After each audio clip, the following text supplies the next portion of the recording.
The Cold War was a war fought from the 1940s all the way through the 1990s, and it was a fairly non-violent war that was backed mainly by the ownership of nuclear weapons, technology, and intelligence. Brr, that's cold. And one of the misconceptions of the Cold War is that it was called the Cold War because it was fought during winter weather. It was.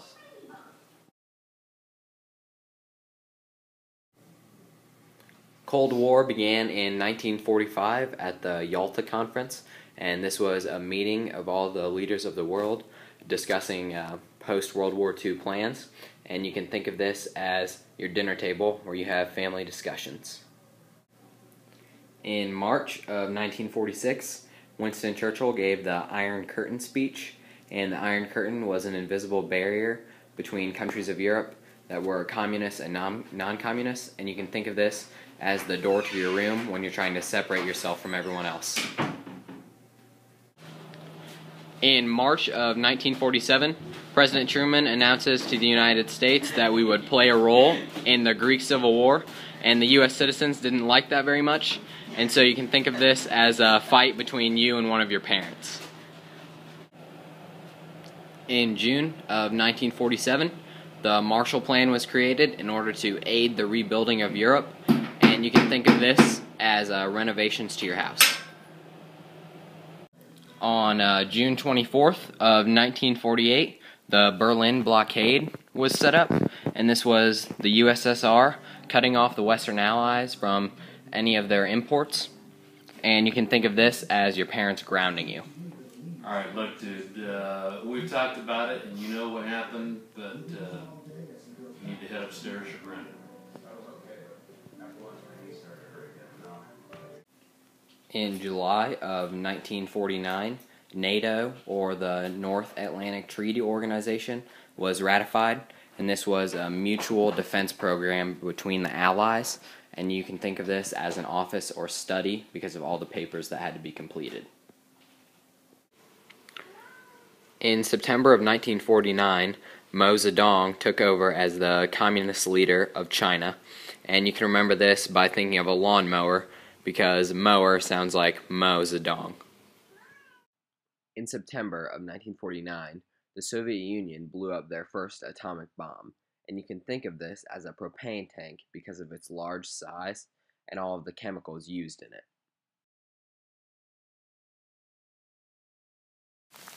In February of the 1950s, Joseph McCarthy went on his so-called witch hunt for communist spies in the U.S. government, and you can think of this as a motion light because it's accusing you of being on someone else's property. In the 1950s, two main civil wars took place. That was the Korean War and the Vietnam War, and ways that you can think of this might be chores at home where your parents have to come in and fix them because they don't think you do it right.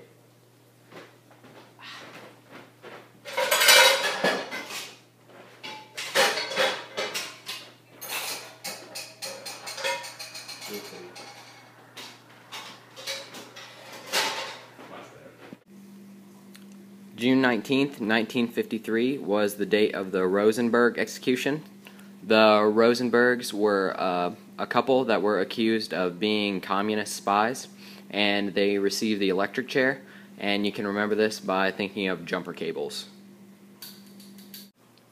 In March of 1954, the KGB was created, and it was sort of like a Russian Central Intelligence Agency, and you can think of that as an intercom system because of the passing of the information between different parts of a house. In May of 1955, the Warsaw Pact was created, and this is a mutual defense program between 8 different communist countries saying that they would protect each other during times of war.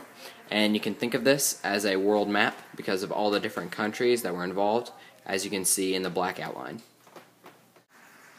In October of 1956, a rebellion in Hungary was stopped, and you can think of this as a fridge because it is putting an end to your hunger.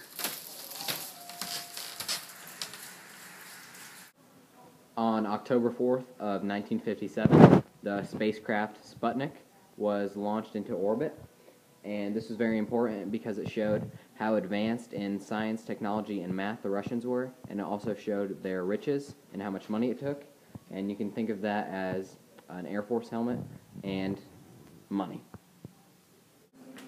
In January of 1959, Fidel Castro takes over control of Cuba, and one of the ways that showed his communist attitude and how controlling he was that he cut off trade with certain countries that he did not like, which actually resulted in a banana shortage, and you can remember this as not being able to find bananas in your fridge.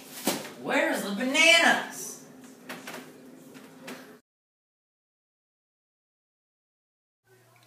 In November of 1960, John F. Kennedy was elected as president, and because he was elected for his good looks and his charm, you can remember this as a mirror.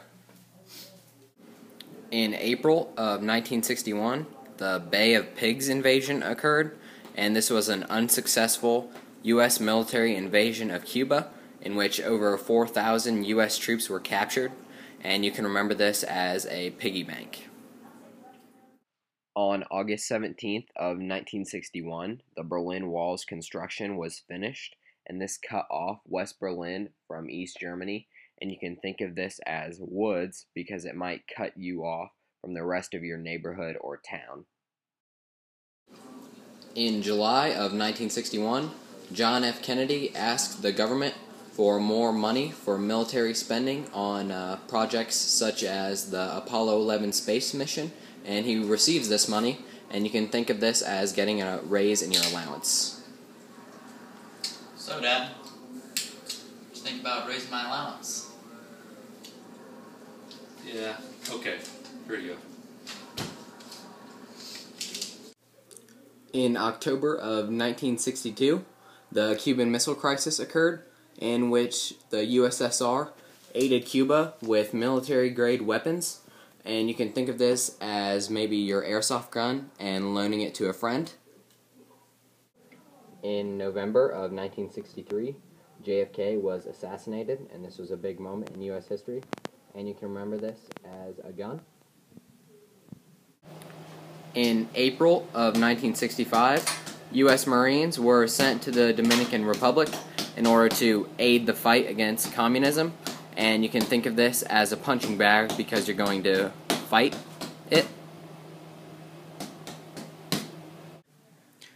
In July of 1965, 150,000 U.S. troops were sent to Vietnam to aid the fight against communism, and because this was so many troops, you can think of this as military memorabilia.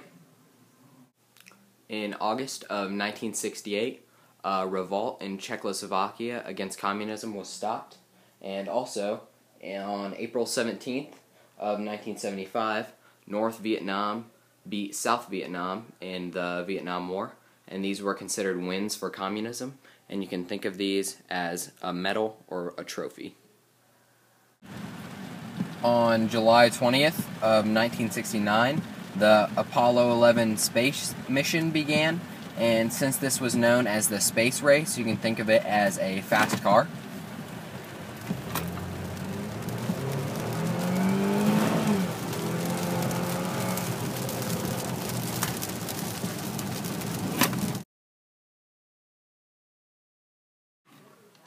In January of 1973, a ceasefire was called during the Vietnam War, and it was sort of like a treaty was signed, and you can think of this as a file cabinet with files in it because of all the paperwork that was done. In August of 1974, President Nixon resigned after the Watergate scandal, and you can think of this as a pen, as if he were signing his resignation.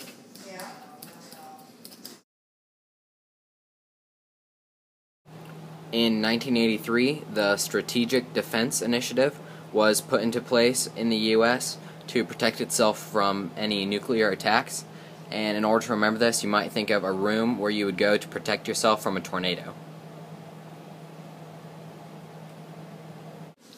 In 1985, the Iran-Contra affair took place, in which the United States sold weapons to Iran in hopes to make money and then use that profit to fund advances in Nicaragua. And you can remember this by thinking of any money that you have laying around your house. Throughout the 1980s, Mikhail Gorbachev tried to set up openness policies that called for increased openness and transparency in government institutions and activities. So in order to remember this, you can think of it as a window because of the window's transparency and the ability to see through it. In January of 1989, Soviet troops began to withdraw from Afghanistan, and so you might be able to think of this as a bank card because you can make withdrawals with it. In the summer of 1989, many countries such as Poland and Hungary received their independence from communist countries, and you can think of this as locks on doors being unlocked.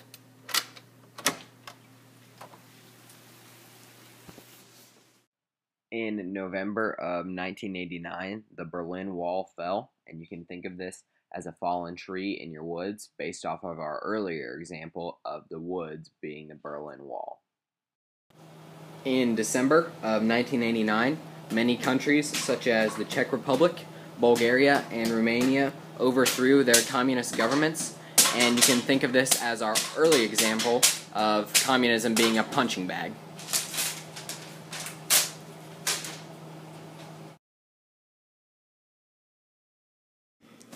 On October 3rd of 1990, East and West Germany were reunited, and you might be able to think of this as a phone call with an old friend. Hey, bub. How you doing? On April 1st of 1991, the Warsaw Pact was ended, and you can think of this as the world map again, but instead of it being put up, think of it being torn down. In August of 1991, the Cold War was ended, and you may be able to think of this as a thermometer being heated to a higher temperature because it's not cold anymore. Well, it's not cold anymore. It's like the war is over. So now that we've given you guys this study guide that you can use on multiple tests, specifically and hopefully the AP test, we now want to give you some writing tips and some study hints for the AP test. Writing tip number 1 is to have a strong thesis when writing your essays. Now, a strong thesis encompasses the ideas of your entire paper, uses descriptive and appropriate diction, and also sets the basis for your paper's organization.